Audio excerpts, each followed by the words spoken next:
하나님의 말씀입니다. 경청하십시오. 여호와는 나의 목자시니 내게 부족함이 없으리로다. 그가 나를 푸른 풀밭에 누이시며 쉴만한 물가로 인도하시는도다. 내 영혼을 소생시키시고 자기 이름을 위하여 의의 길로 인도하시는도다. 내가 사망의 음참한 골짜기로 다닐지라도 해를 두려워하지 않을 것은 주께서 나와 함께 하심이라. 주의 지팡이와 막대기가 나를 안위하시나이다. 주께서 내 원수의 목전에서 내게 상을 차려주시고 기름을 내 머리에 부으셨으니 내 잔이 넘치나이다. 내 평생의 선하심과 인자하심이 반드시 나를 따르리니 내가 여호와의 집에 영원히 살리로다. 아멘. 예, 우리 목사님 나오실 때 크게 환영의 박수로 맞이하겠습니다.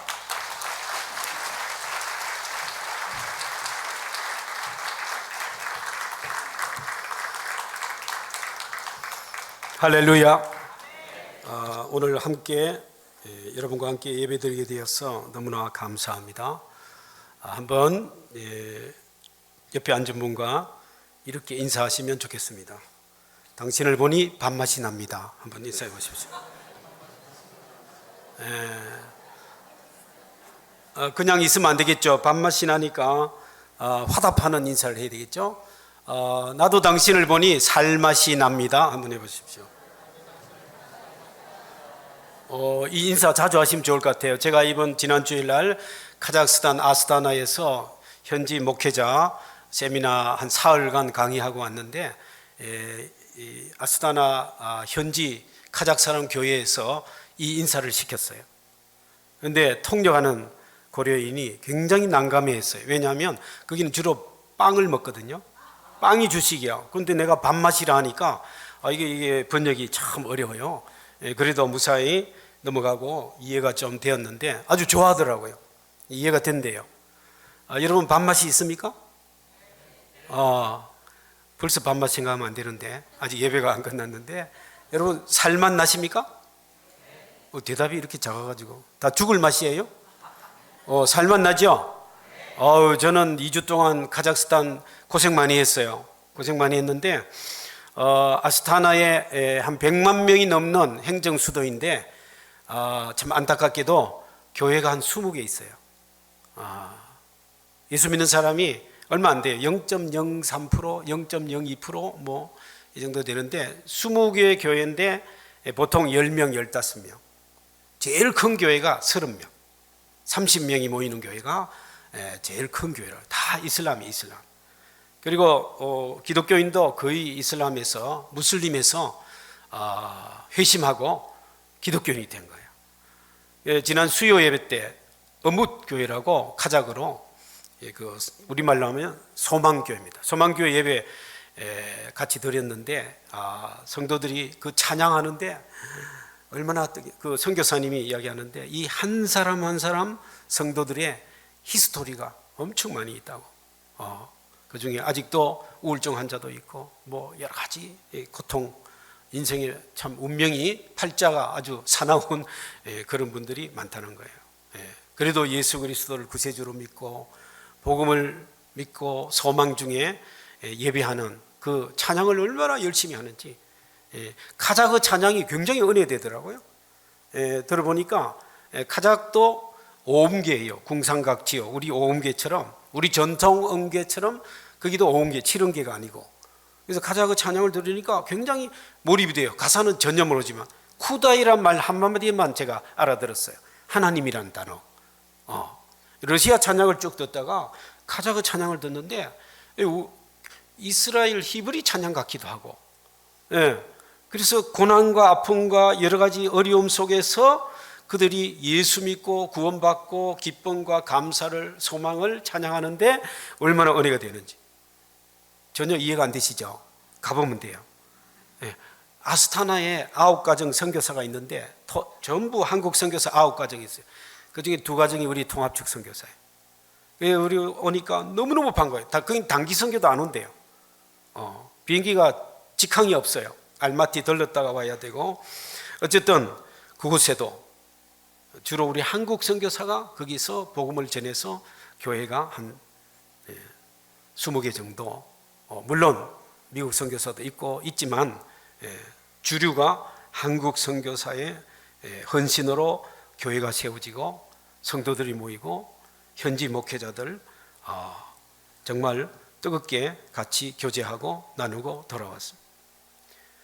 한 번은 알마티에서 그 차린 협곡이라고 그랜드 캐년 같은 데가 있다고 해서 차를 타고 4시간인가 뭐 3시간 반인가 가는데 이 초원의 들판에 지금은 이 초원이 있어요. 이야, 말들이 방목하는 말들이 얼마나 많고 소도 있고 낙타도 있다는데 낙타는 보이지 않았어요. 그리고 양들이 많이 있었어요. 양떼가 너무 카자흐스탄의 양고기가 얼마나 맛있다고 선전을 하는지 전혀 냄새가 안 나는데 왜? 사육하는 게 아니고 방목하니까 들판에 풀을 스스로 뜯어먹으니까 그렇게 좋대요.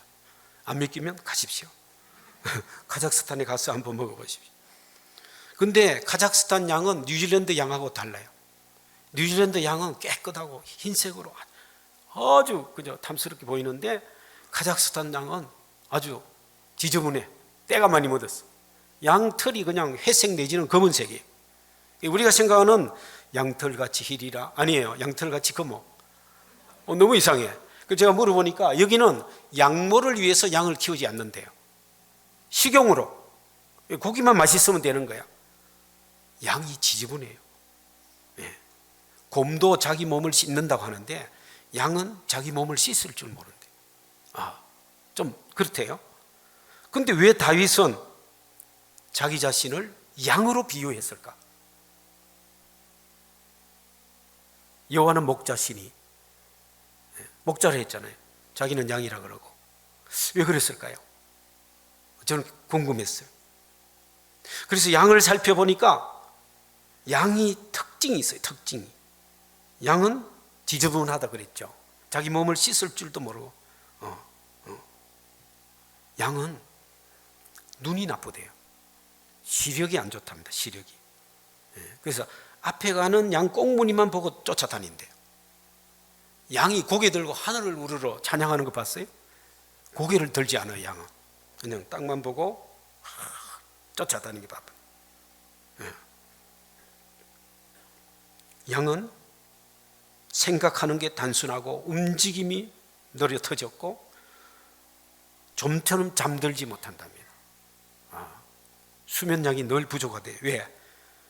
양은 상황이 다 맞아야 잠을 잔대요. 맹수가 있어서도 안 되고 양들 간에 갈등 긴장이 있어서도 안 되고 벌레가 물지도 않아야 되고 배도 고프지 않아야 되고 뭐 어느 것 하나 이 조건이 완벽하지 않으면 양은 잠을 못 잔대요. 잠을 못 잔. 스스로 푸른 초장 실만한 물가를 찾을지도 모른다는 거예요. 도움이 필요한 존재. 외부의 도움이 없으면 양은 죽은 목숨이에요. 목자가 없는 양은 죽은 목숨이에요. 그래서 다윗은 아마도 하나님 없는 우리는 인간은 죽은 목숨이다. 그런 뜻에서 아마도 여호와는 나의 목자시니 내게 부족함이 없으리로다. 양은 부족한 투성이에요. 2005년 7월 9일자로 한국의 어느 일간지에 신문 기사로 보도된 것이 있습니다. 터키에서 일어난 일입니다. 터키 동부의 한 작은 마을에 양떼들이 한꺼번에 절벽에 뛰어들어 떼죽음을 당했다. 얼마나 죽었느냐? 500마리가 뛰어내렸는데 450마리가 죽었다는 겁니다. 죽은 양이 450마리고 나머지 50마리는 먼저 뛰어내린 양들이 축축축 쌓여가지고 푹신푹신하게 돼가지고 목숨을 건졌다는 그런 이야기를 전하고 있어요. 10만 달러의 손해를 끼쳤다. 왜 그러냐? 양은 눈이 나쁘고 갈 길을 모르니까 그냥 꽁무니만 따라다니까 앞에 절벽이 있어도 계속 가는 게 양이란 겁니다. 이와 같이 양은 부족함 투성입니다. 그런데 이 다윗은 어떻게 하여 여호와는 나의 목자시니 내게 부족함이 없다. 이런 시를 노래하고 있을까요? 우리는 이걸 찬양으로 또 부르고 있습니다. 2부 예배 때 또 이 찬양으로 불러주시고 또 많은 분들이 이것을 찬양으로 부르고 있습니다. 인간의 존재는, 인간의 삶은 양과 같은데 목자가 없는 그 양의 삶은 죽은 목숨과 같다. 그런데 어떤 학자는 이렇게 이야기합니다. 다윗이 나의 목자는 여호와시니 이렇게 하지 않고 여호와는 나의 목자시니 이렇게 한 것이 문제가 있다. 뭐 이렇게 설명을 하고 있어요. 근데 저는 이해가 안 되더라고요. 여호와는 나의 목자시니 여호와가 주어고 나는 동사다. 그런 표현입니다. 여호와가 있기 때문에 내가 있는 거지 내가 선택하는 목자가 아니다. 내가 이런 목자도 있고 저런 목자가 있는데 내가 한 가지 목자를 선택하는 게 아니다. 여호와가 전부고 그 여호와로 말미암아 나의 존재가 온전하게 채워진다. 그런 뜻이라는 겁니다. 저는 그렇게 해석하는 겁니다.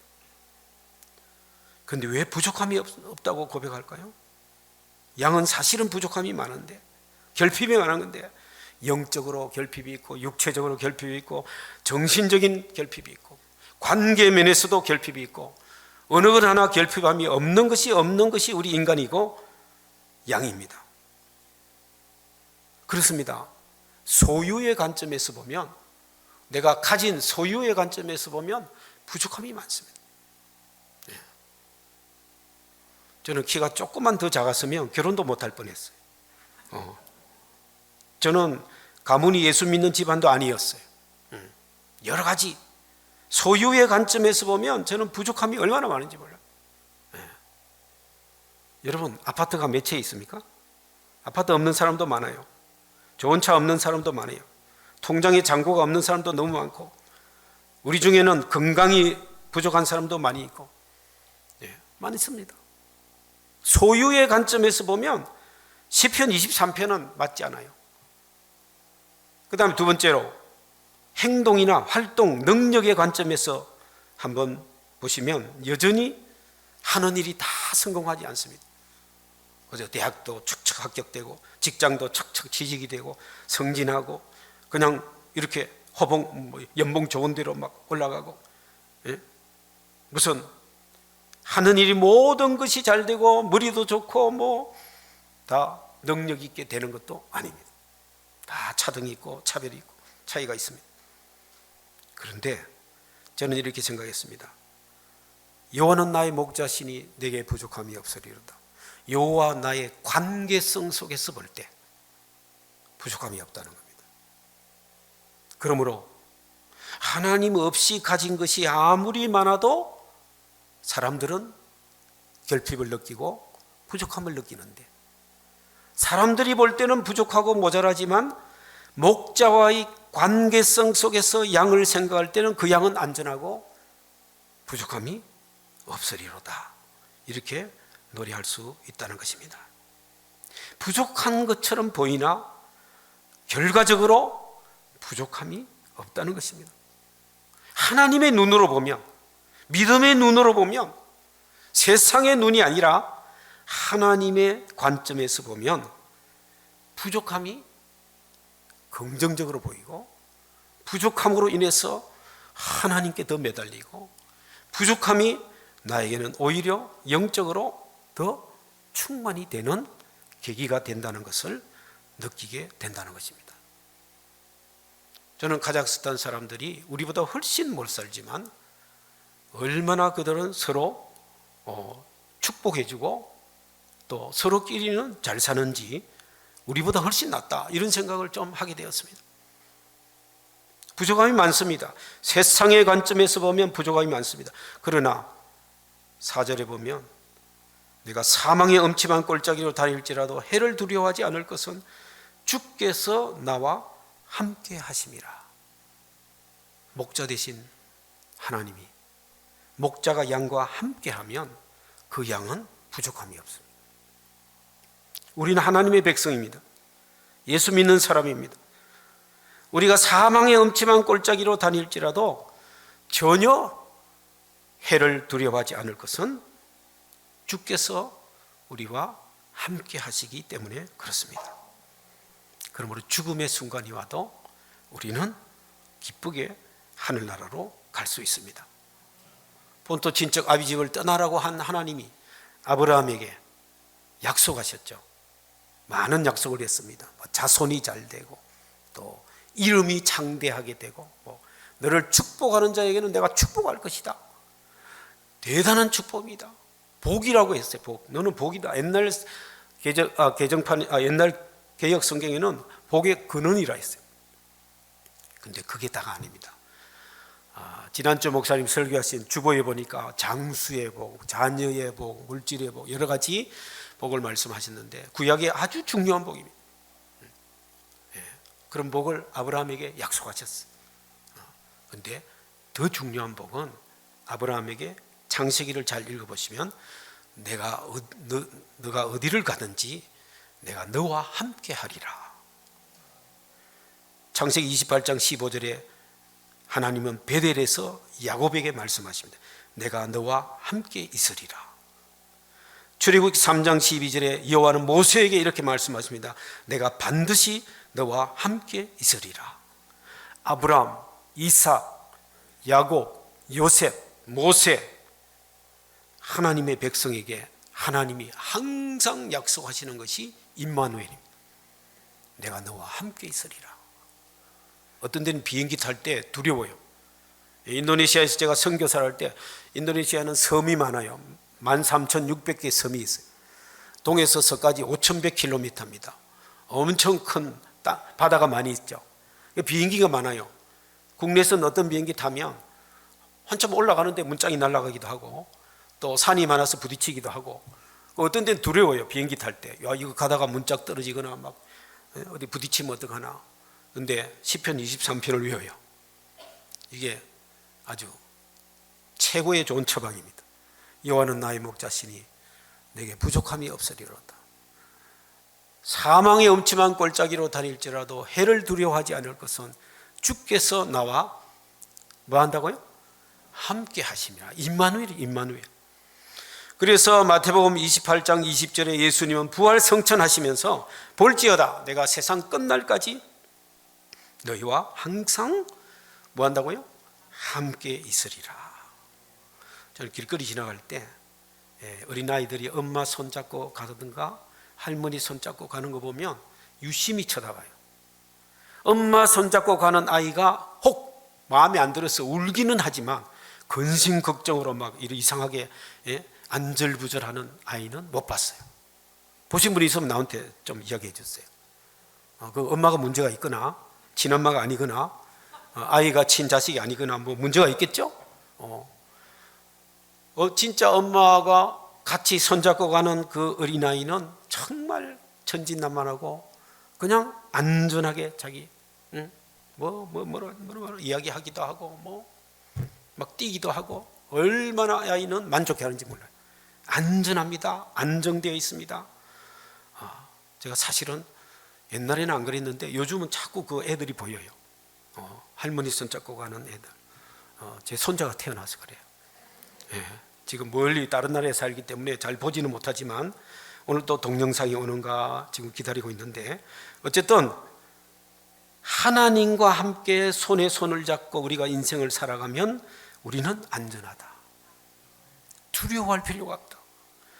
연세대학교 김주환 교수님이 심리 상담학 전문가이신데 그분 유튜브 강연을 들어보니까 인간의 감정은 뭐 슬프고 기쁘고 뭐 이런 거 많이 있는데 그거는 다 2차적인 거고 근본적인 인간의 감정은 하나라고 그래요. 심리학자가 두려워하는 거래요. 인간의 기본적인 감정은 두려움이랍니다. 여호와 하나님과 손에 손을 잡고 여러분 인생을 살아가면 두려워하지 않는다고 말씀하고 있습니다. 여호수아 1장에 보면 120세의 지도자인 모세가 죽게 되자 다음 후계자인 여호수아는 얼마나 불안하고 두려웠겠습니까? 이스라엘 민족을 어떻게 끌고 나갈 것인가? 그 중차대한 사명을 놓고 이제 바톤을 이어받을 때 하나님이 뭐라고 하시면 두려워하지 말라. 두려워하지 말라. 여호와의 말씀을 떠나지 말라. 말씀과 함께, 하나님과 함께 하면 두려워할 필요가 없다는 겁니다. 그렇습니다. 사탄 권세를 이기시고 십자가에서 죽고 부활하신 우리 구세주 예수님이 우리의 구세주가 되시고 우리는 하나님의 백성이 되었기 때문에 천지 창조자 하나님이 우리의 목자이시기 때문에 우리는 이 세상을 두려워할 필요가 없습니다. 우리에게는 부족함이 없습니다. 하나님은 우리에게 먹을 수 있는 최고의 양식으로 인도하십니다. 영적으로 하나님은 우리를 원기를 회복시켜 주십니다. 요즘 사람들이 원기가 없어요. 저는 2주간 선교 현장 갔다 와서 지금 원기가 좀 딸리는데, 그래도 하나님께서 우리를 참된 휴식으로, 참된 원기를 돋구게 하시고 우리의 상처난 곳 어루만지시고 회복시켜 주시겠다고 하는 말씀이 오늘 이 시편의 약속의 말씀입니다. 가장 큰 축복은 하나님이 나와 함께 하신다는 축복이라는 것입니다. 세상에 갖지 못한 것보다 하나님 안에서 가진 것이 훨씬 더 크다는 것입니다. 맥스 루케이도라는 미국의 작가가 시편 23편을 묵상하면서 책을 썼는데 제목이 짐은 가볍게입니다. 부제목이 시편 23편으로 인생 홀가분하게 여행하기, 그런 책이 있습니다. 이 책에 보면 이런 이야기가 나옵니다. 어느 단기 선교사가 토바고 섬에 갔는데 그 섬에 어느 마을에 한센병 환자들만 모여 사는 거예요. 한센병은 옛날 말로 하면 문둥병, 나은 자자예요. 그분에게 가서 예배를 인도하게 되었어요. 선교사에게 성령의 감동이 임해서 예배 중에 그 환자들에게 이 중에 누구든지 찬송을 같이 부르고 싶은 찬송이 있으면 말해 보십시오. 근데 그 말이 떨어지기 무섭게 손을 쫙 드는데 얼굴을 들고 탁 이야기하는데 얼굴이 한센병이 얼마나 깊었는지 입술이 다 허물어지고 코도 없고 귀도 없고 눈도 막 손가락도 막 녹아 들어가 있고 순간 이 단기 선교사는 막 아주 어찌할 줄 몰랐어요. 너무 충격적이었어요. 그런데 그분이 한 여성이 그 나 환자 한센병 환자가 부르고 싶은 찬송을 우리 찬송가로 하면 429장입니다. 받은 복을 세어보아라. 야, 그 한센병 환자가 부모, 형제 모든 사람으로부터 버림받고 이 한센병 환자 공동체에서 이렇게 사는데 무슨 받은 복이 있는지, 여러분 무슨 통장이 있겠어요? 무슨 재산이 있겠어요? 아무 가진 것도 없을 것인데 그 사람이 받은 복을 세어보아라. 이 선교사는 찬송을 부르기는 시작했지만 끝내지를 못했답니다. 나중에 이 이야기를 전해들은 어떤 사람이 선교사에게 말했습니다. 선교사님은 이제 그 찬송을 못 부르실 것 같네요. 선교사가 대답했습니다. 그렇지 않아요. 다시 부를 수는 있겠죠. 하지만 그분과 똑같이 부를 수는 없을 거예요. 그분의 심정으로, 그 한센병 환자임에도 불구하고 하나님이 나의 목자시고 내 삶을 인도하시고 임마누엘의 하나님 되신 그것을 그분이 받은 복을 세어봐라, 똑같이 부를 수는 없다고 대답했다는 이야기가 실려 있습니다. 그런데 오늘 성경을 잘 보면요, 2절에 그가 나를 푸른 풀밭에 누이시며, 이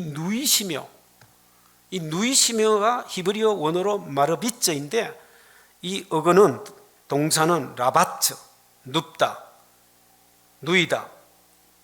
근데 현대 히브리어로 보면 몽둥이로 때려서 눕힌다, 두들겨 패서 눕게 하신다, 이런 뜻으로도 쓰인다는 겁니다.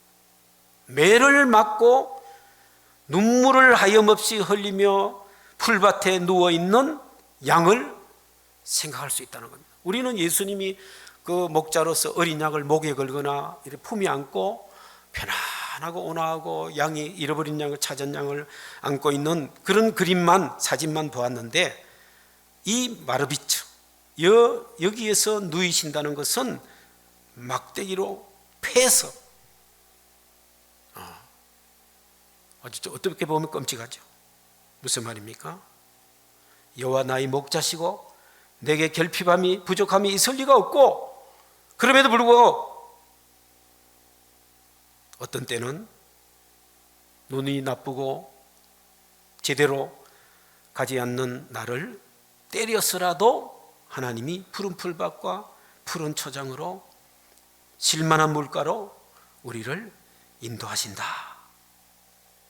여호와는 나의 목자시니 내게 결핍함이 있을 리 없고 비록 그가 푸른 풀밭에 눕게 하시려고 때로 우리를 훈육하셔도 우리는 기뻐할 수 있습니다. 그런 뜻입니다. 때로 매를 맞는 것 같은, 때로 참 다윗은 그렇잖아요. 자기 장인어른이 자기를 죽이려고 그랬죠. 왕인 사울이. 자기 부인이 미갈이 자기를 저주하고 떠나버렸죠. 아들 압살롬이 자기를 배반하고 자기는 광야로 쫓겨났죠. 다윗의 인생에 고난이 없는 게 아니에요.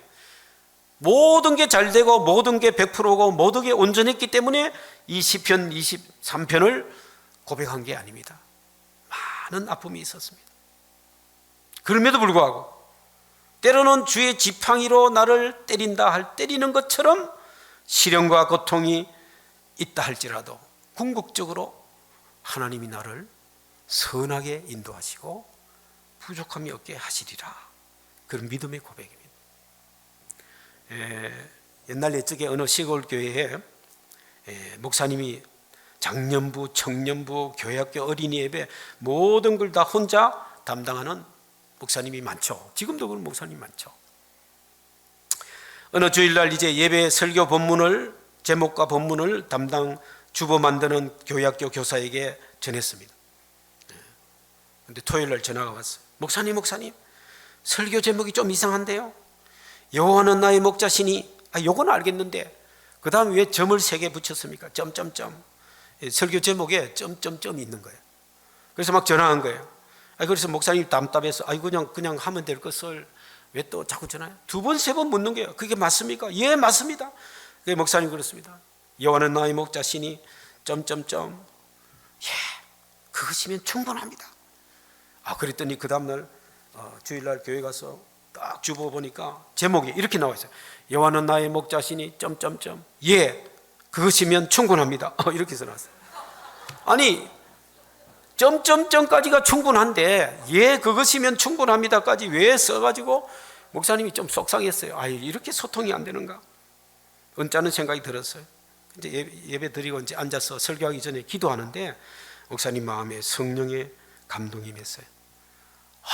그렇지. 그것이면 충분하지. 여호와는 나의 목자시니 지금 시골 교회에 교사도 부족하고 재정도 부족하고 일꾼도 부족하고 모든 것이 부족하지만 여호와가 목자시니 점점점. 네, 그것이면 충분합니다. 목사님이 엄청 은혜가 되고 그날 이 교회학교 어린이들도 큰 은혜를 받았다는 기록이 있습니다. 점점점이 뭘까요? 점점점이. 여호와는 나의 목자시니 점점점. 예, 그것이면 충분합니다. 제가 볼 때는 이 점점점은 고난과 시련입니다. 인생에 원치 않는 아픔이 찾아오는 것. 나는 왜 이 모양으로 태어났을까? 내 외모는 왜 어떤 연예인처럼 안 태어나고 이렇게 태어났을까? 제가 대한항공이나 아시아나를 타면 되게 특히 저 귀국편 타면 스튜디오스가 저를 보고 딱 쳐다보고 영어로 이야기해요. 한국말로 이야기 안 해. 왜 그런지 아세요? 우리 목사님도 그럴 거야 아마. 우리 바르지도 않았는데 시커머. 피부가 검어요. 어떻게 그렇게 태어났는데 어떻게? 동남아 사람인 줄 알아. 어떤 사람 저보고 방글라데시 사람이라 그러고 또 어떤 사람은 저를 어쨌든 저희 할머니가 인도 사람이거든요. 인도 여자예요. 저는 다문화 가정이에요. 근데 우리 손자가 태어났는데 우리 안사돈이 이야기하기를 얼굴은 흰데 온몸이 검더라고 뭐 그런 이야기해서 제가 침묵을 했습니다. 뭐 모른 척했어요. 우리 할머니가 인도 사람이니까 인도 사람 좀 검잖아요. 2000년 전이지만 어쨌든 2000년 전에 김수로 왕의 왕비가 인도 사람이에요. 제가 74대 손이거든요. 족보에 있어요. 인도 사람이 우리 할머니이기 때문에 어쩔 수 없어요. 성경에 천년이 하루 같다 했으니 이틀 전 이야기예요. 어쨌든 그것이면 충분합니다. 부족함이 있고 모자람이 있고 인간적으로 보면 세상적인 관점에서 보면 나약한 점이 있습니다. 그러나 이 점점점은 문제가 안 됩니다. 여호와는 나의 목자시니 이 고백이 있으면 그것이면 충분합니다. 이런 고백을 여러분도 다 할 수 있기를 바랍니다. 두 번째로 5절입니다. 5절 말씀은 무슨 말씀이냐? 이제 여호와의 목자가 아니에요. 5절에는 파티를 여는 호스트, 주인과 게스트, 손님과의 관계를 이야기합니다. 뭐라고 합니까? 주께서 내 원수의 목전에서 내게 상을 차려 주시고, 상을 차린다는 것은 파티를 연다는 겁니다. 원수들이 보는 앞에서. 그리고 뭘 어떻게 합니까? 내 머리에 기름을 내 머리에 부으셨으니 내 잔이 넘치나요. 야, 대단한 거예요. 이 잔이 넘친다. 기름을 부으셨다. 대단한 의미예요.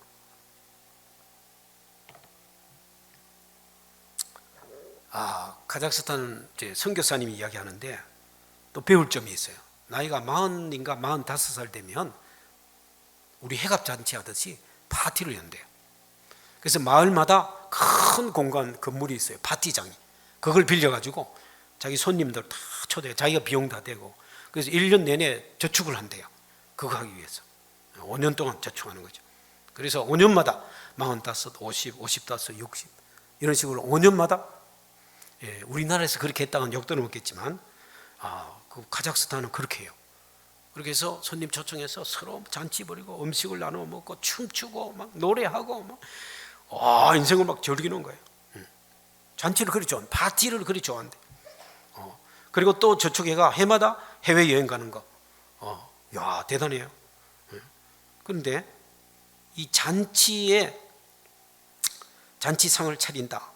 대단히 의미가 있는데 기름을 바른다는 게 무슨 의미일까? 머리에 기름을 바른다. 몇 가지 뜻이 있습니다. 머리에 기름을 붓는다는 것은 일단은 환영한다는 겁니다. 환영한다. 이 잔치에 오신 손님에게 향수를 뿌리는 것 같은 기름을 뿌린다. 이거는 환영하는 웰컴이죠. 웰컴. 저는 이걸 이렇게 생각했습니다.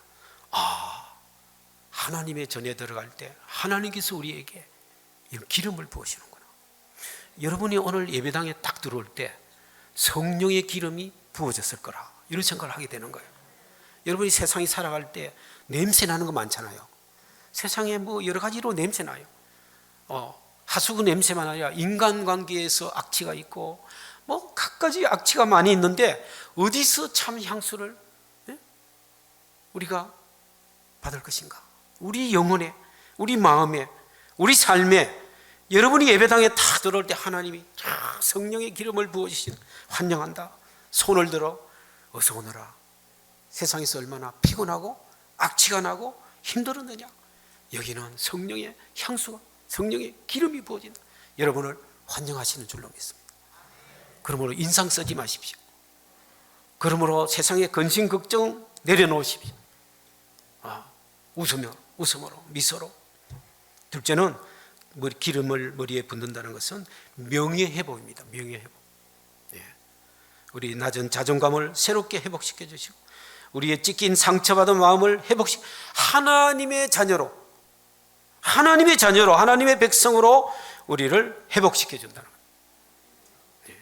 예수님이 우리 죄 때문에 십자가에 달려 죽으심으로 우리가 구원받은 하나님의 천국 백성이 되었으니 그 명예를 회복시켜 준다는 거예요. 얼마나 기쁜 일입니까? 이게 잔치예요. 오늘 이 예배는 잔치예요. 하나님이 상을 차려주신 거예요. 셋째로 기름을 머리에 붓는다는 것은 새로운 미션을 준다는 거예요. 구약의 왕, 선지자, 제사장 이런 사람에게 기름 붓는 의식을 했어요. 특별한 미션, 사명을 부어주신 하나님이 여러분을 선택하고 또 보내시고 쓰시기 위해서 교회에서도 봉사하고 지역사회에서도 봉사하고 선교지에 가서 봉사하는 그런 특별한 사명을 위해서 여러분에게 은혜의 기름을 부어주신 것입니다. 얼마나 감사한지 몰라요. 네 번째, 기름을 부으신다는 것은 능력을 부여한다는 겁니다. 기름 부음 받아야 돼요.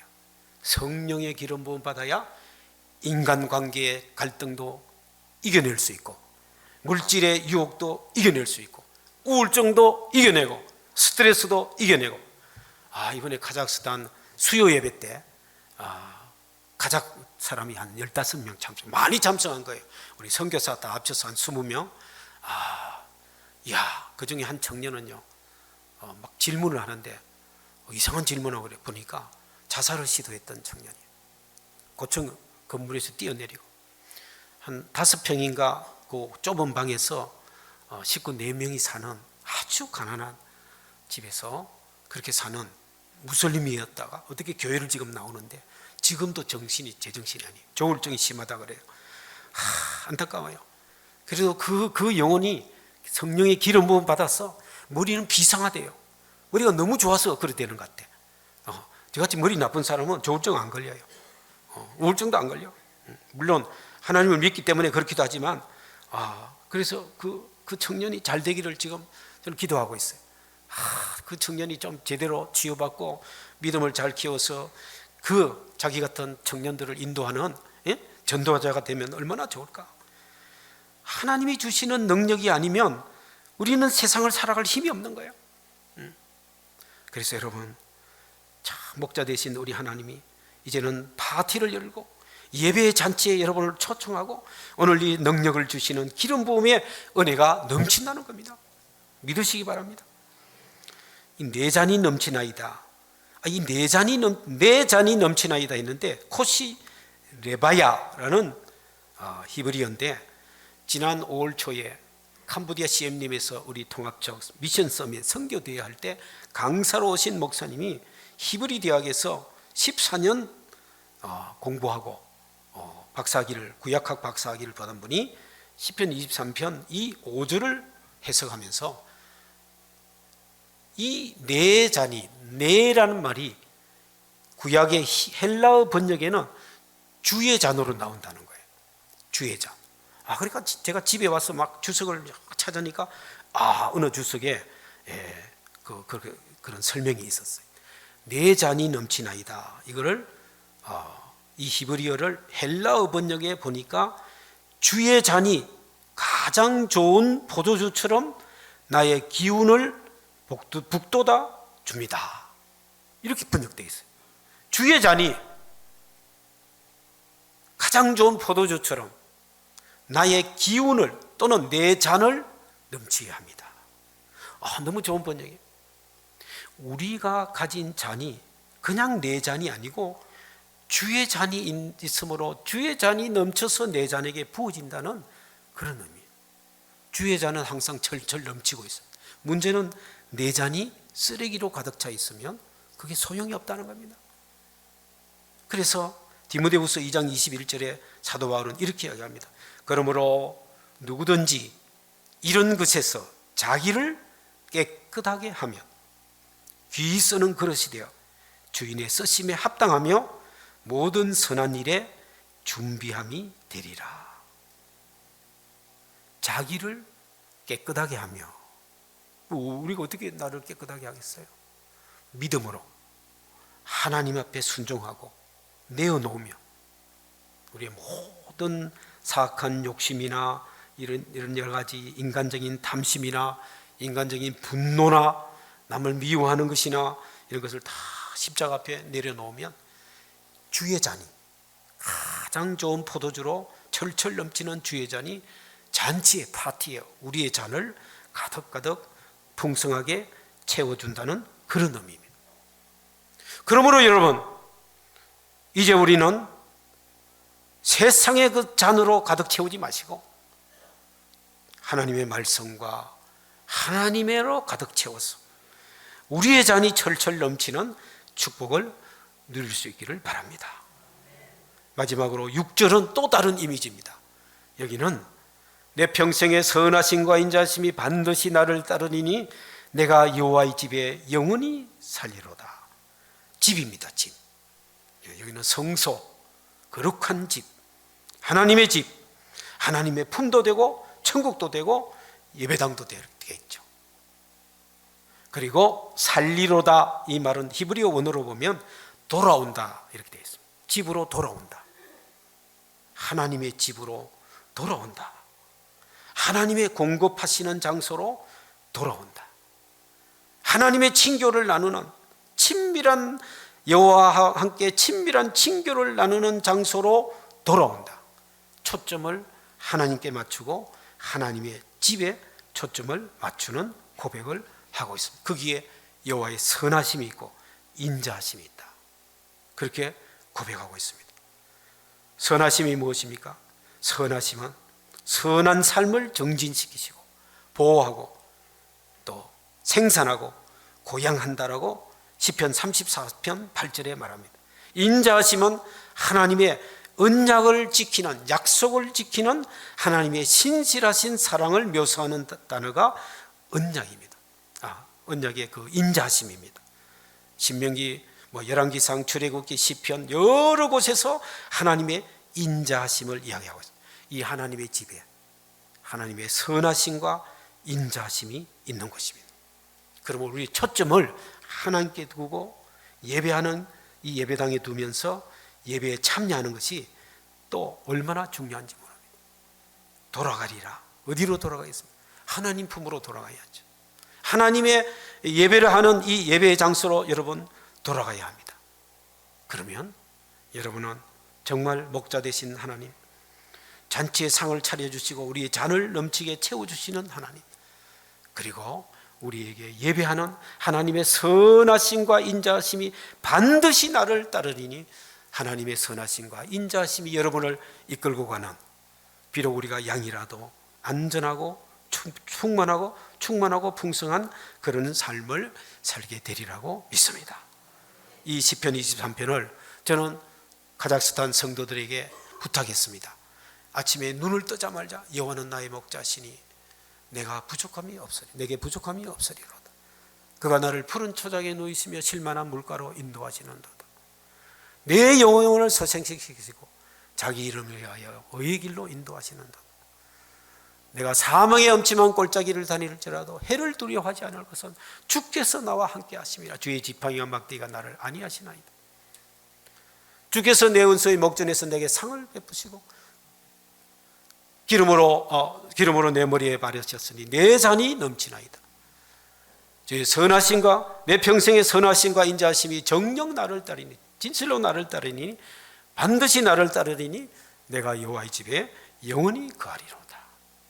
또 하나달라 금발났고 딱강 거꾸랑 났고 이야 먼발인 까났고 뒷바닥냥 부름뿌 뒤자오 이야 먼빙빙 앞고 그 아이를 양떠낭 이야 먼여갈 건 지어왔고 원래 까르나 남았냐. 인도네시아입니다. 제가 인도네시아 선교사로 가지 말자 시편 23편을 인도네시아어로 다 외웠어요. 25년이 지났어요. 외운 지가. 지금도 잘 때나 깰 때 한국말하고 인도네시아 말로 외웁니다. 성경 가운데 가장 제가 좋아하고 늘 외우고 늘 힘이 되고 많은 구절이 있지만 시편 23편은 저에게는 완전한 구원이고 은혜고 기쁨입니다. 여러분도 마음이 시름하거나 심란하거나 인간관계에 문제가 있거나 여러 가지 있으면 시편 23편을 외워버리십시오. 그리고 영어도 외우고 히브리어까지 외우라 말은 못하겠고 아도나이 로이 로 에세이로 제가 1절은 외웠어요. 여호와는 나의 목자신 내게 부족함이 없으리로다. 정말 여호와 하나님을 믿는 목자 되신 하나님 안에서 세상을 여러분 초점에 맞추지 마시고 하나님 같이 예배하고 찬양하고 축제의 삶을 누리는 여러분 되기를 바랍니다. 기도하겠습니다. 하나님 감사합니다. 오늘 또 죽지 않고 이 예배당에 오게 하신 것은 하나님과 하나가 되고 연합하고 하나님 안에서 원기가 회복되고 예배하며 그리고 이 땅을 복음으로 살라고 하심인 줄로 믿습니다. 하나님 우리 삼성교회 축복하여 주셔서 모든 성도들이 시편 23편에 고백하며 승리하는 삶을 살게 하여 주시옵소서. 예수님 이름으로 기도하옵나이다. 아멘.